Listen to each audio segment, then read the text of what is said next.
Israel and Iran are engaged in an unprecedented back and forth of direct military strikes on one another. So far, those strikes have been controlled and limited, but could that change? I'm Mercedes Stephenson. The West Block starts now. Calls for calm as Mideast retaliatory strikes make history. With Israel and Iran launching drones and promising consequences for each other, where do the strikes stop? And is this a path to war? This budget is about fairness for every generation. And Canadians have now had time to digest the federal budget, and for many, it's leaving a bitter taste. We get takes from both sides of the political aisle.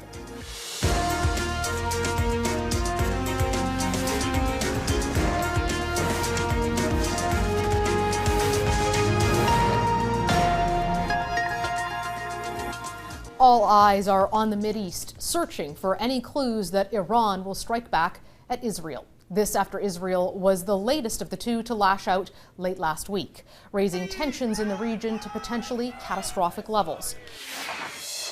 We're committed to Israel's security. We're also committed to de-escalating. What could this mean for the future of the Middle East?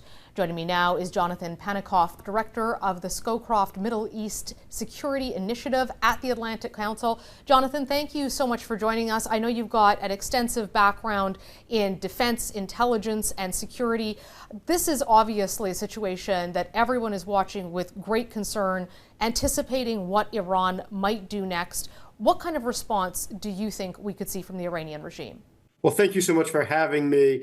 Right now, it would appear that the Iranians really are trying to downplay this, and so you may not see a particularly robust response, if any at all. The propaganda that you've seen coming out of Iran actually is that everything is normal, that the Israelis were humiliated, that there was a quadcopter or a drone that the Iran's air defense took out. And so I think you're really seeing Iran try to put this away and not have a big war over this, for instance. Iran probably is not ready for massive escalation in a war. And Israel certainly doesn't want it at a time when they're also struggling to finalize things in Gaza and figure out what to do about Rafah. I think that's so interesting because, of course, one of the natural concerns here is, does this become a regional war? But it does seem like both players don't want that because they could have gone to a war by now, but it could, of course, still happen. How controlled are these decisions about what the targets are and what happens in terms of the back and forth we've seen remaining a back and forth versus an escalation? Yeah, it's a great point. The reality is, I think that on the Iranian side, their initial reaction last weekend to Israeli strikes of General Zahedi in Syria was quite the escalation. Over 300 missiles, cruise and ballistic missiles, UAVs launched against Israel. It was truly unprecedented, and the first, obviously, direct strike by Iran on Israel. I think Israel's response has been very, very cautious here and very calculated intentionally.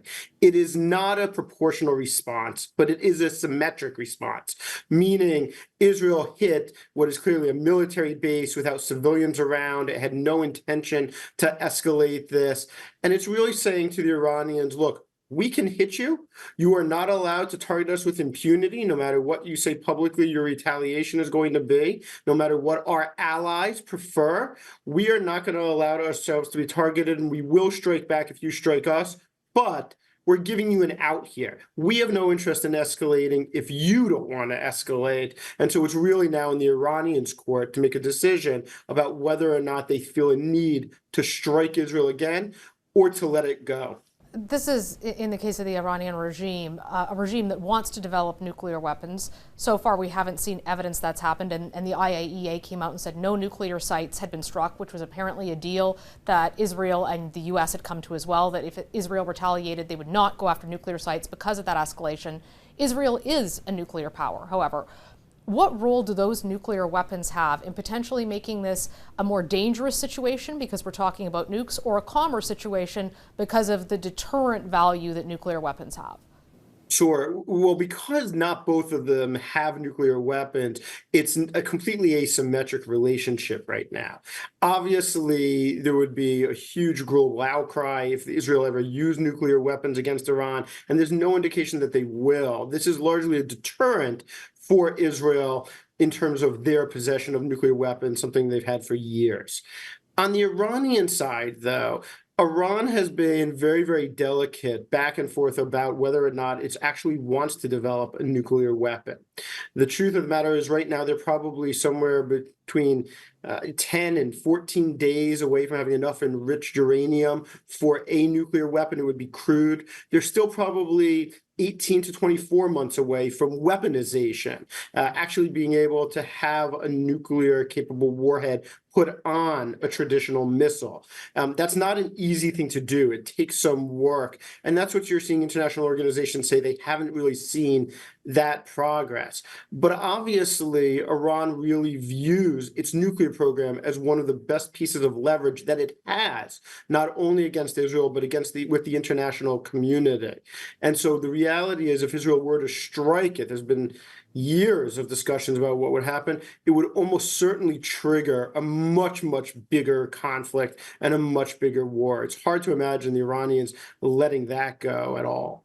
What kind of targets do you think Iran is looking at in Israel right now? I mean, they knew that the Israelis had the capability to shoot down a lot of their drones and missiles, and they did, thanks to a very aggressive defensive system, much of which has been provided by the United States. I've heard talk that they're looking at Tel Aviv as a possibility. I would imagine that would escalate things dramatically. So what sort of targets might we see?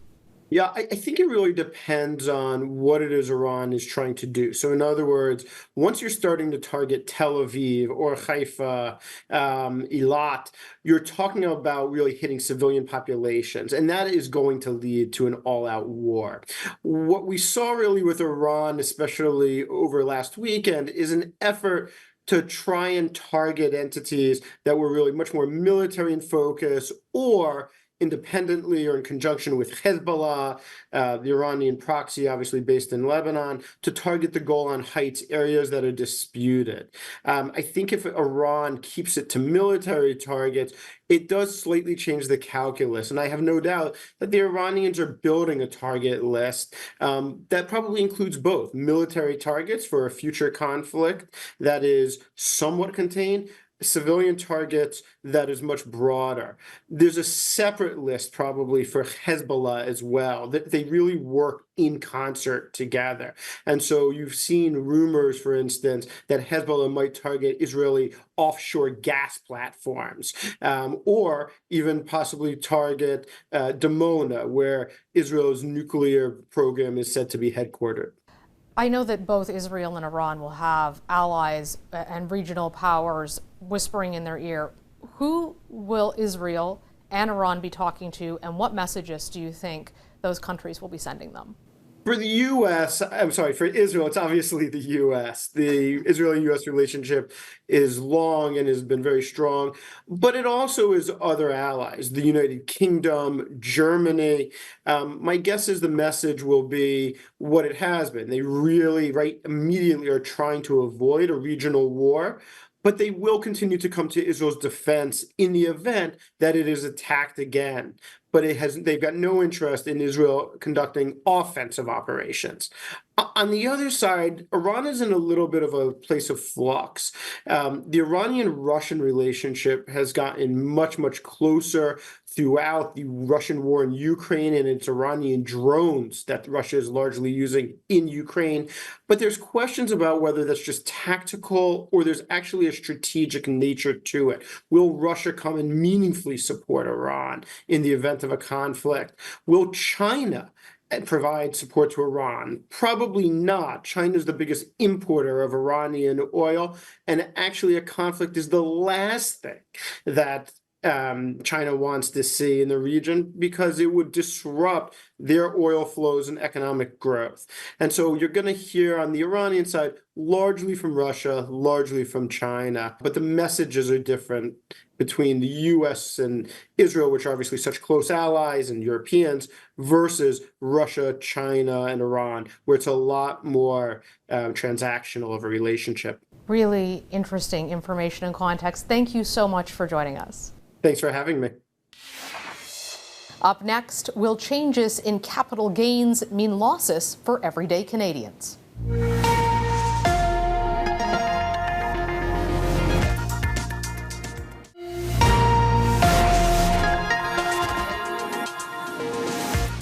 As the federal budget is now being analyzed by experts, a big flag is the change to the capital gains tax, and it could hit some middle-class Canadians hard. As a way to increase its own revenue, the government announced that it would increase the inclusion rate of capital gains for businesses. And for individuals, well, if you sell assets like, say, a second property at a price over $250,000, you'll now pay more too, up from 1/2 to 2/3. To tell us more about this, we asked Finance Minister Chrystia Freeland to come on the show, as we have several times this season and last. But again, she has not accepted. The last time she appeared on the West Block was late 2022. The Conservatives also declined to come on and talk about the budget with us today. Unfortunate, since you would think that politicians would want to talk about this. So instead, with their take, we have our panel who are going to break it all down for us. We're joined now by Lisa Raitt, former Conservative Cabinet Minister, and John Manley, former Liberal Cabinet Minister. Both of you have lots of experience with budgets and the economy, so I couldn't wait to hear what your take is on this budget. John, you're the former Liberal, so I'm going to start with you. What are your thoughts? Well, a couple of areas that are of concern. I mean, this is a budget that tried to do a lot of things, and that's always challenging, and it's really in the pre-election phase. So I understand that politically this was a challenging budget, but I'm worried first, Mercedes, about the overall level of spending. Just two numbers that dramatize that. One is that the total government spending has doubled since the final year of the Harper government. That means it's a big number. And secondly, that the interest we're paying on our accumulated debt now consumes 100% of the GST revenues. So those both indicate to me that we're going to have to keep an eye on this, or we're going to be back to doing stuff that we had to do back in the Chrétien years and make some really hard choices to cut some of that spending. So that worries me. The other thing that worries me, I always ask myself, what problem are we trying to solve here? And the Prime Minister has been very articulate, I would say, in arguing in behalf of his carbon tax by saying you tax the things you want to discourage. So if we want to slow down the consumption of carbon in the economy, we tax it. So the increased capital gains tax seems to me like we're trying to slow down the level of investment, which is just exactly what I would have thought was the wrong thing to do in a country where we're struggling with competitiveness and productivity. So two areas of concern there. Lisa, I know that you know the housing file very, very well. You've been involved in it. This was a very big housing budget, despite the fact that housing is actually not the role of the federal government, but the Trudeau government kind of made it their role because they kept talking about it, so then they started getting blamed when the housing crisis was ballooning. Do you think that there's enough in here on the housing side to make it worth the changes on capital gains or to appeal to young people? The title of this budget was Fairness for Every Generation, very different from Fairness for the Middle Class, which is what they used to talk about. Yeah, when I talk about the need to address the housing crisis that we have, it's founded on the notion that in order for us to retain our young people, to attract investment, we need to have housing that makes sense. I would never advocate for a taxation on exactly those two things, a taxation on entrepreneurs and investment, and a taxation on kids who may not want to stick around much longer because they just see their ability to be an entrepreneur not be as lucrative as it is in the United States. So I still fundamentally believe that some of the stuff that's in there with respect to housing makes a lot of sense. It really does depend on serious cooperation with the provinces and with municipalities for it to come to fruition.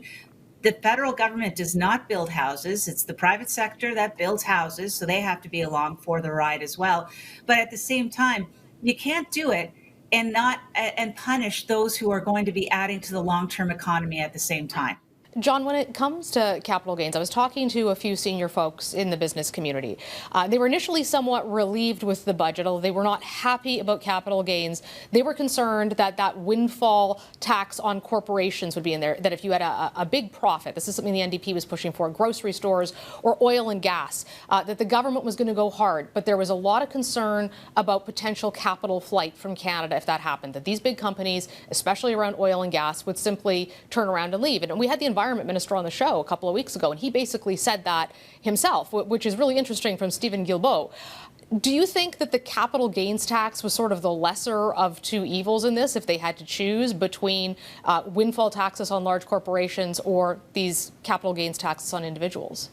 Well, I think that they recognize that the notion of some kind of windfall tax is poorly founded, because yes, this year oil prices could be high, so you could say, well, look at how much their profits increased. Next year, oil prices fall, and nobody's saying, well, we better throw some money into the pot to help these companies out. So, you can't have it both ways. I think what they turned down was a general increase in overall taxes, either on the consumption tax side or even on the income tax side. The truth is that if you want real revenue, you increase general taxation. And that might actually be the most honest way to do it, because it then says to Canadians, we've decided the government should be bigger.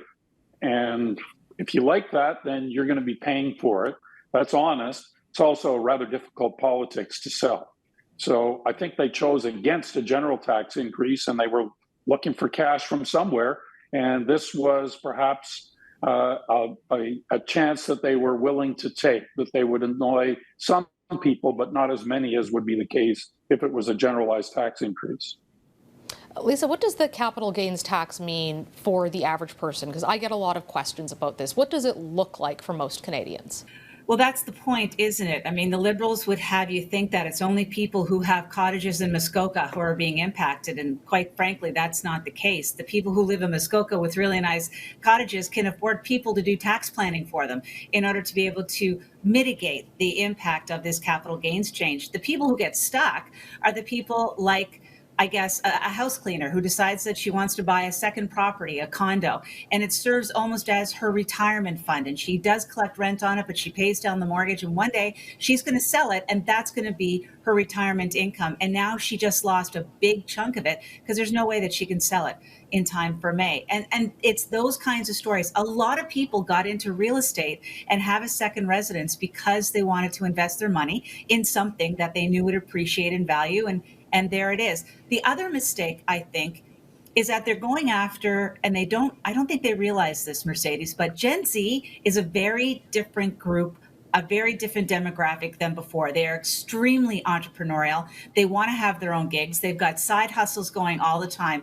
And they aspire to make a lot of money. They aspire to have their company sold and for them to do well. And now you're just telling them, go start it in the United States. John, this obviously was a budget that was designed to try to pull the Liberals out of a bit of a political downward spin that they've consistently been in for months. You're raising concerns about what this could mean for productivity, for the economy. It also has some things in there that they think will be appealing. In your opinion, as a former politician, is this enough to turn things around for the Trudeau government? No, I don't think so, Mercedes, but that's partly because, and I've said this before, I subscribe to what I call the Seinfeld theory of political longevity, which is, Seinfeld, great show, lasted 9 seasons. And if you think in terms of modern political history in Canada, think back, Brian Mulroney, 9 seasons. Jean Chrétien, 10 seasons. Stephen Harper, 9 seasons.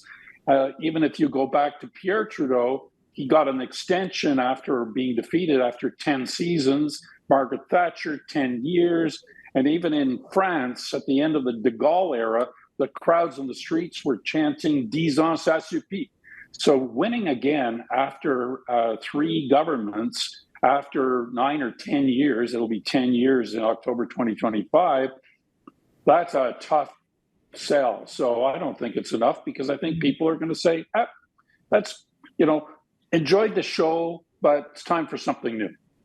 Well, Lisa, speaking of something new, last question to you. Pierre Poilievre obviously is not going to support this budget. He said that there are some things in here that are really popular for folks, though, like birth control, diabetes medication, things that certain people, it's going to make a big difference in their lives.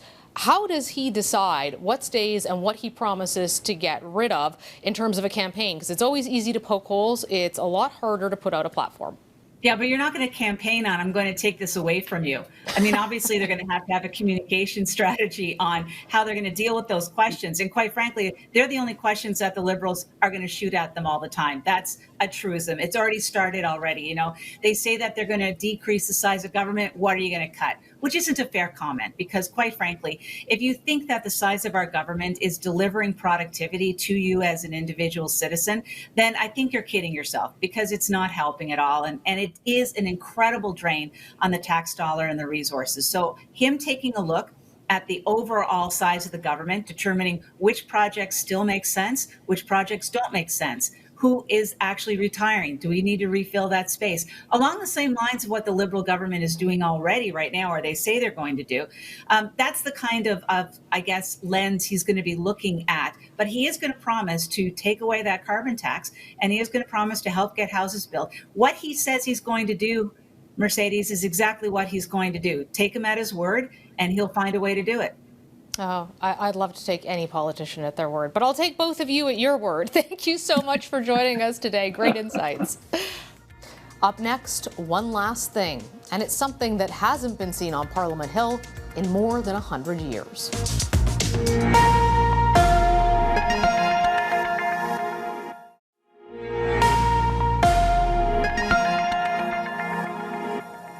Now for one last thing. Parliament Hill is the seat of our democracy, but sometimes some of the politicians up there can make it seem like a shameless place. It's easy to feel jaded with all of the politicking, political maneuvering, spin, and lobbying. That cynicism was not helped last week when the ArriveCan scandal returned to the spotlight, where for the first time in over 100 years, a private citizen was questioned in the House of Commons. Christian Firth, co-founder of GC Strategies, the company behind the controversial and expensive ArriveCan app, was grilled in the chamber after being found in contempt of Parliament for previously refusing to answer MPs' questions at committee. Aren't you ashamed? Mr. Firth. Mr. Speaker, do I have to answer that? Yes. Yes, you do. No, I am not ashamed. It was a rare show of the actual power Parliament has. But behind the political theater are real questions about rooting out allegations of mismanagement and potential fraud in federal government procurement and contracting. Navigating the COVID-19 pandemic was hard for everyone, including governments. There was so much unknown, and the situation just kept evolving. And while we can be understanding of those difficulties, the global pandemic does not equal a free pass for government accountability. And I will take you back to the pandemic, David, and I will take you back to very difficult days when we were under extreme pressure to ensure that our country had the PPE, the rapid tests, and the vaccines to survive. If the Liberals want Canadians to restore their trust in them and believe that they are fiscally responsible following last week's budget and ahead of the next election, they will need to take the lead on reviewing their own billions of dollars in pandemic spending with a critical eye. That's our show for today. Thanks for watching, and we'll see you next week.